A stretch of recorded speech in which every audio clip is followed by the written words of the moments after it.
Vídeo de hoje do canal do Nicola para falar sobre o pacotão de reforços do Palmeiras de Leila Pereira, a real situação de Anderson Talisca na Arábia Saudita, a primeira venda do Grêmio pós-rebaixamento, a possível troca de Patrick do Inter com o Marinho do Santos, um momento delicado de renovação do time no Botafogo, além de uma série de outras coisas. Deixa eu só me apresentar primeiro, eu sou o Jorge Nicola, jornalista esportivo, trabalhei durante muito tempo na ESPN, hoje tenho um blog no Yahoo e esse canal no YouTube para deixar vocês super bem informados sobre as coisas do futebol. Para não perder nada, deixa like e se inscreve no canal, fechado? Bom, bora começar o giro de notícias falando sobre Diego Tardelli, que durante a semana foi especulado como possível reforço do Cruzeiro, logo ele que é ídolo do torcedor do Atlético.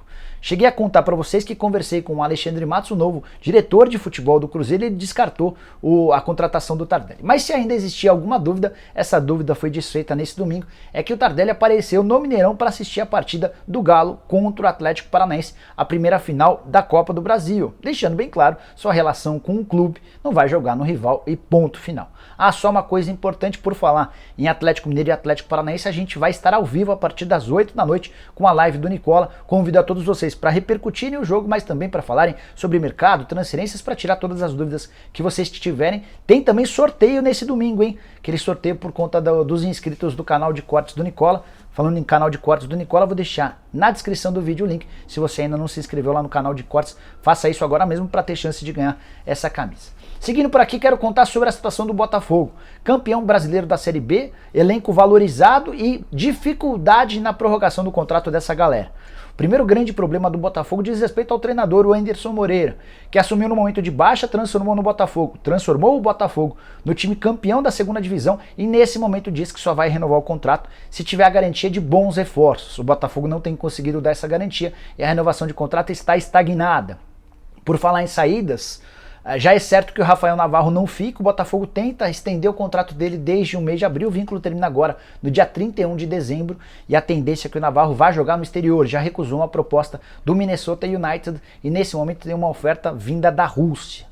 O Canu, contei para vocês que ele interessa ao Corinthians. Negociação complexa porque o Botafogo gostaria da permanência do Canu exatamente porque está vendendo o Marcelo Benevenuto pro Fortaleza. O martelo ainda não foi batido, mas as negociações avançam. Para completar, queria falar sobre a situação de dois atletas. O Luiz Oyama, que pertence ao Mirassol e está emprestado, e o Marco Antônio, que é jogador do Bahia. Os empréstimos terminam agora no dia 31 e o Botafogo precisa comprá-los. O problema é que falta dinheiro e nem a garantia da permanência desses dois atletas o Botafogo tem conseguido dar para o Anderson Moreira, torcedor do Botafogo. Já começa o ano de 2022, ainda em 2021, com algumas preocupações.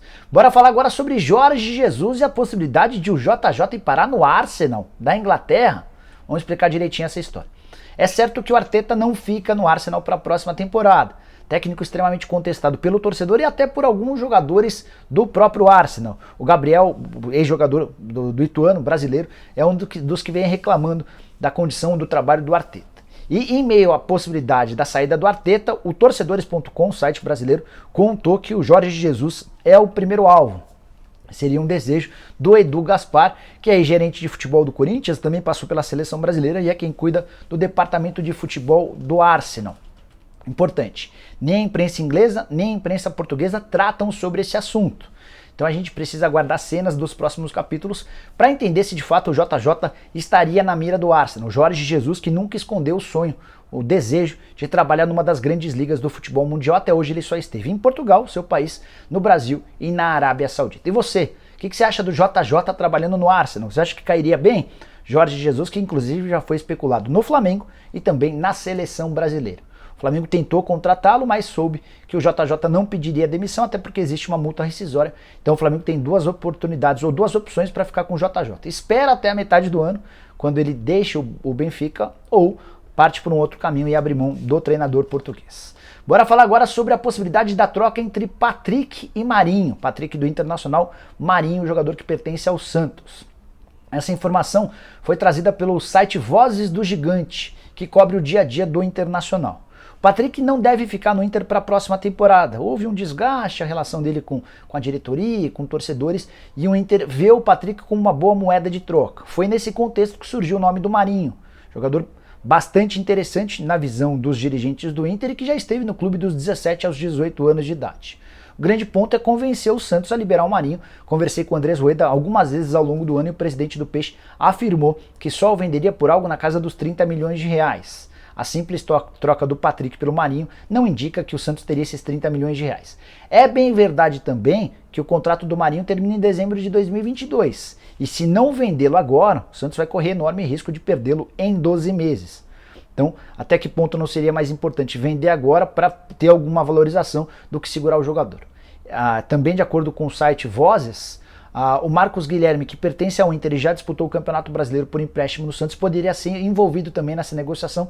2 atletas para o Santos em troca do Marinho. O que você acha da ideia? Gosta, não gosta? Só antes de mudar de assunto, contar que o Santos oficializou hoje a saída do Jean Mota, algo que todo mundo já sabia. Vai ser jogador do Inter Miami dos Estados Unidos. O clube do David Beckham pagou ao Santos $500 mil pela antecipação do fim do contrato. Quero falar agora sobre o pacotão de reforços no Verdão. Palmeiras, contei para vocês pela manhã, que já havia fechado verbalmente com Eduardo Atuesta, é um volante colombiano de 24 anos de idade que pertence ao Los Angeles FC. Contei todos os detalhes no vídeo da manhã, vou até deixar o link para você, mas já adianto que ele vai custar 28 milhões de reais, vai ter direito a salários na casa dos 400 mil reais por mês, livres de impostos. Se você não viu, assista ao vídeo. Bom, além do Atuesta, o Palmeiras se aproximou de outros 2 reforços. O primeiro deles, o goleiro Marcelo Lomba, que pertence ao Internacional, contrato só até 31 de dezembro, está livre no mercado. O Palmeiras pensava na possibilidade de abrir mão de um substituto para o Everton. Jailson foi embora, 40 anos de idade, 200 mil reais por mês de salário. A ideia era transformar o Vinícius Silvestre no reserva imediato. Só que o Vinícius, que terminou o ano jogando no Campeonato Brasileiro, demonstrou muita insegurança na bola levantada à área. E o preparador de goleiros do Palmeiras sugeriu ao Abel e também à diretoria que contratasse o Lomba, jogador que está livre no mercado, 34 anos, não vai custar muito. Falta apenas a definição do tempo de contrato. O Palmeiras quer oferecer apenas 1 ano de contrato, o Lomba gostaria de 2 anos de contrato, deve chegar para ganhar algo na casa dos 150 mil. Além do Lomba, além do Atuesta, o Palmeiras também está muito perto de fechar com um zagueiro chamado Valber Huerta. Ele é chileno, tem 28 anos de idade e defende a Universidade Católica. Inclusive, enfrentou o Palmeiras nas 2 partidas de oitavas de final da Libertadores da América. O Huerta chegaria para resolver um problema na zaga pelo lado esquerdo. O Palmeiras sondou Vitor Cuesta, do Internacional. É um velho pedido do Abel Ferreira.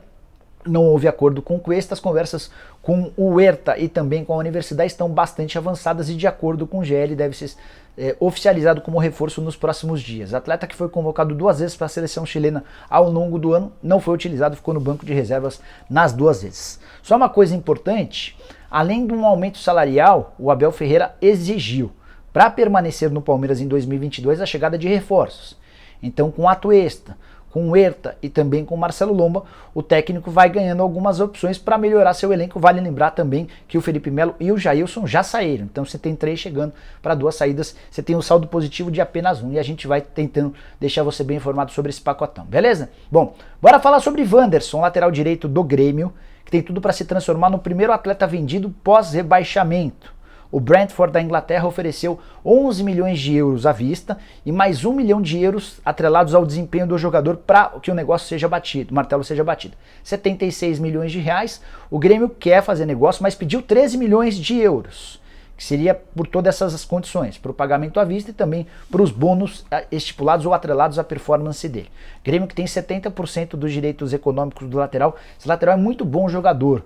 Mesmo com o rebaixamento do time, ele continua super valorizado. Antes do Brentford fazer a proposta oficial, ele já havia sido sondado pelo Milan, pelo Spartak Moscou, pelo Tottenham e até pelo Newcastle, que foi comprado recentemente pelo herdeiro da família árabe saudita. Se o Wanderson é o primeiro a ir embora, a tendência é que a gente tenha nos próximos dias o Jean-Pierre sendo emprestado para o Alavés, da Espanha, e o Ferreirinha recebendo ofertas. O Ferreirinha que não renovou seu contrato com o Grêmio, até por isso manteve a multa rescisória de 8 milhões de euros. O primeiro que aparecer deve levar o Ferreirinha, outro jogador bastante interessante. Só uma coisa importante sobre o Wanderson, antes de gravar o vídeo eu entrei em contato com uma pessoa que trabalha no escritório do Juliano Bertolucci. O Bertolucci é um empresário do Wanderson. A frase que a pessoa disse foi a seguinte, abre aspas, está tudo certo, faltam só pequenos detalhes burocráticos, fecha aspas. O Grêmio, além de pedir um aumento desce de 12 para 13 milhões de euros no negócio total, ainda trabalha com a possibilidade de pegar um percentual de parceiros. 70% pertence ao Grêmio, o Grêmio quer ficar com um pouco mais de 70%, mas esses ajustes vão ser feitos ao longo da semana, nada que deve impedir o Wanderson de ser negociado. O Grêmio precisa desesperadamente de grana, até porque vai perder muito dinheiro com a queda para a segunda divisão. Bom, bora falar sobre a bomba do dia, Anderson Talisca. Pela manhã o Carlos Cereto contou aqui no seu canal no YouTube que o Talisca havia conseguido a rescisão do contrato com o Al Nassr e seria jogador do Corinthians. Até fiz um short, um vídeo na vertical aqui no YouTube para contar tudo o que eu havia apurado. Contei para vocês pela manhã o seguinte: conversei com um jornalista saudita que cobre bem de perto o Al Nassr, o time onde tem contrato o Anderson Talisca, e esse jornalista me contou que o Talisca havia treinado ontem e havia treinado hoje, que esse boato de rescisão do contrato nem havia sido especulado por lá. Conversei com um empresário que é próximo do Carlos Leite. O Carlos Leite é o cara que cuida da carreira do Talisca há bastante tempo. Esse empresário não cravou a rescisão, mas admitiu que as conversas seguiam existindo. Também troquei mensagens via WhatsApp com o próprio Anderson Talisca. Perguntei: Talisca, você rescindiu o contrato? A frase dele foi a seguinte, abre aspas: estão sabendo mais do que eu, fecha aspas. Pois bem, gravei o vídeo, contei todas essas histórias. Pouco depois surgiu outra informação importante ligada a esse assunto. O Al Nassr, percebendo a intenção do Talisca de rescindir o contrato, fez o pagamento de 3 meses de salários atrasados. O Talisca contava com a presença de um dos seus empresários, o Renato, lá na Arábia Saudita, para convencer os árabes a rescindir o contrato. Questão financeira, dia a dia do clube, o péssimo momento do Al Nassr no campeonato. Outro dia perdeu para um dos lanternas da competição, ocupa só a 8ª colocação. Por tudo isso, o Talisca pediu a rescisão do contrato. Como o Al Nassr fez o pagamento dos 3 meses de salário, acho que vai ser bem complicado do Talisca conseguir essa rescisão de forma amigável. E ele agora também perde o trunfo de ir à FIFA exigindo a rescisão do contratual. O Talisca ainda vai tentar deixar o clube saudita. Ele tem o sonho de jogar no Corinthians, é seu clube de infância, o Corinthians já abriu as portas para ele, dá até para dizer que já existe um acerto verbal entre o Corinthians e o Talisca, mas esse acerto só vai existir, só vai ser colocado em prática se ele conseguir deixar o clube saudita de graça. O Corinthians não tem capacidade financeira de fazer qualquer aporte no clube saudita para bancar a rescisão do contrato. Então, diante dessa situação e do pagamento dos 3 meses de salários atrasados, a tendência é que o Talisca continue no Al Nassr e o Corinthians vá pensar em outras possibilidades para reforços na camisa 9, qualquer mudança eu conto para vocês, tá? Eram essas as informações, a gente se vê daqui a pouquinho a partir das 8 da noite, ao vivo, com a live do Nicola. Bora repercutir todos esses assuntos e aqueles que vocês quiserem saber, só não se esqueçam de deixar like, de se inscrever no canal e de entrar no canal de cortes do Nicola para se inscrever. Se você não tiver inscrito no canal de cortes, você não terá a chance de ganhar a camisa oficial, que a gente vai sortear uma camisa da PE Retrô. São camisas bem legais, de retrôs, de seleções, de times, enfim, tem bastante coisa legal. O vencedor vai ter a oportunidade de escolher. Abraço, tchau!